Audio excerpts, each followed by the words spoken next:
저희도 방문 요양만 이용하는 어르신도 있죠. 근데 가서 보면 요양보호사님이랑 어르신이 관련해서 어르신이 이것저것 물어보신 경우가 있어요. 건강과 관련해서도 그렇고 이럴 때 어떻게 해야 되냐, 어느 과를 진료를 봐야 되냐, 이렇게 물어보신 경우가 있단 말이에요. 그럼 저희가 그거에 대해서 말씀을 드리죠. 만약에 다리가 안 좋아요. 어르신 다리가 뭐 보라색으로 심혈관 관련된 약을 오래 드시면 특징적인 양상들이 있어요. 각 질환에 대한 특징 포인트가 있잖아요. 근데 그럴 때 어떻게 하시는 게 좋을지, 어떤 과를 가야 되는지, 다리니까 일반 뭐 정형외과를 가면 되나요? 아니면 피부과를 가면 되나요? 라고 물어보는 분이 있는데 그게 아니죠. 혈관과 관련된 거면 심혈관을 가셔야 되는 거고, 그러니까 건강 관리가 정말 생각보다 많이 중요해요. 근데 쉽게 생각하시는 분들이 있는데, 제가 봤을 때는 어르신의 건강 관리를 지역사회에서는 의료인이 더 많이 필요하다고 생각을 합니다. 고동도 불편하고 만성질환을 가지고 있는 분들이 워낙 많아요. 그래서 그 질환에 대한 관리가 정말 필요하거든요. 그런데 장기간으로 그 상태로 유지가 되게 되면 이거에 대해서 심각성을 잘 못 느끼는 분들이 계세요. 그럴 때 저희가 한 번씩 인지를 해드리는 거죠. 어떻게 하시는 게 좋겠다. 근데 저희가 강요할 수는 없어요. 의료기관이 아니잖아요. 치료하는 데가 아니고 사회복지이기 때문에 이렇게 해요라고 어떻게 강요할 수 있는 부분은 아니면 저희가 이제 길가름을 좀 해드리는 거죠.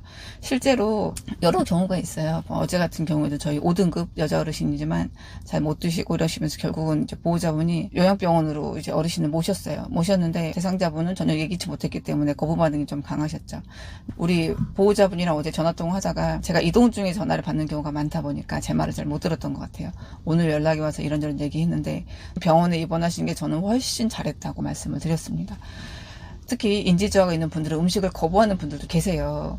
인지가 떨어진 데다가 좀 깜빡깜빡하죠. 그러면 내가 자녀들한테 큰 부담이 된다고 생각하시기 때문에 음식을 아예 끊고 그런 분들 계세요. 근데 저희는 아무리 이제 자기 결정권도 중요하다고 하지만 생명보다 중요할까요? 그래서 당연히 생명 유지를 하고 건강 상태가 나빠지지 않게 하는 게 당연히 저희는 1순위예요. 그러면은 어르신 혼자만 살고 요양보호사가 하루에 3시간씩 들어간다 하더라도 나머지는 다 비어있잖아. 그러면은 식사를 어떻게 드실 거예요?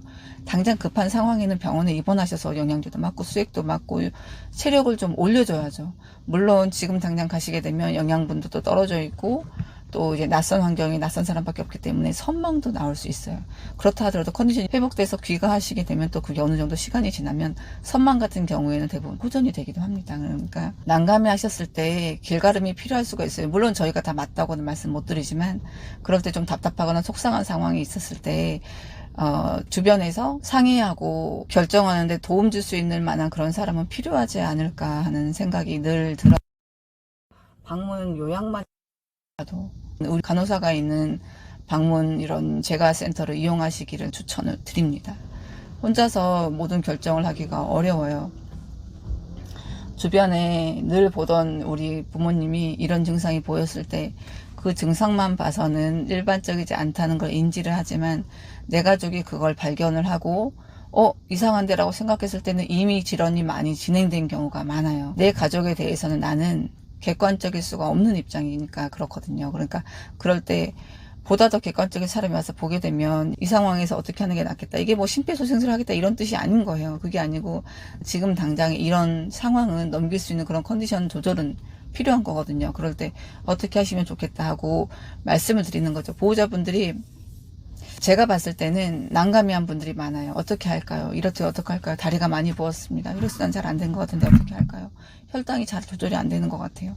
말씀하시면은 누구한테 물어볼 거예요? 어르신 거동도 안 되는데 뭐 만약에 상급종합병원 다니고 있는데 그런 컨디션 다 구구절절히 매 상황상마다 얘기하고 할 수 없잖아요. 그러니까 그럴 때 다만 얼마라도 도움이 되지 않을까. 그래서 의료인과 어르신 건강 상태라든지 이런 방향에 대해서 얘기할 수도 있고 그리고 요양이나 이런 거에 대해서 어떤 식으로 돌봄을 제공하는 게 맞다라고 말씀드릴 수 있는 그런 전문가는 필요하다고 봅니다. 그래서 방문관으로 이용하지 않는다 하더라도 의료인이 주체가 될 수 있는 그런 기관으로 활용하셔가지고 방문요양센터를 이용하시는 것을 추천드립니다. 감사합니다.